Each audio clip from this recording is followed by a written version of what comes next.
तर रामराम सोरेन हो. आजचा विषय म्हणजे तुकाराम मुंडे साहेबाबद्दल आपल्याला जे बोलायचं आहे ते एकदम टॉपचा विषय राहणार आहे.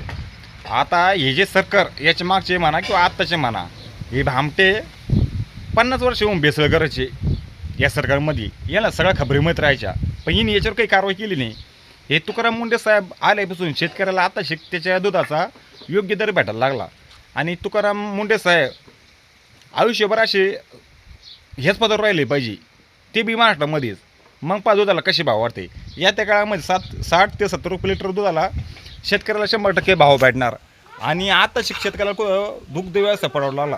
याच्या काळामध्ये असं व्हायचं मित्रांनो, बिसलेरी बाटली 30 रुपयाला आणि दूध 15 रुपये 20 रुपये लिटर आणि पेंडीचे भाव 2100 रुपये. त्याच्यामुळे शेतकरी कायम तोट्यामध्ये जायचा.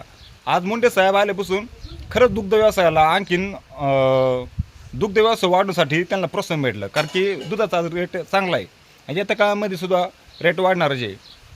हे सगळ्या गोष्टी चांगल्या आहे. फक्त एकच काम वेळ आलं, हे जे तलपेवाले ना बिचारे, याला ते हिरण मावा डबल भावामध्ये गेला त्या, कारण स्टॉकच शिल्लक राहिला नसल्यामुळं ना तिन्ही पण रेट वाढून घेतला. एवढंच फक्त आवडलं तलपेवाल्याचं, जे 7ला भेटायचं आता मावा हिरा फक्त तोच आता 15 रुपये 20 रुपये भेटू राहिला. एवढंच फक्त आवडलं.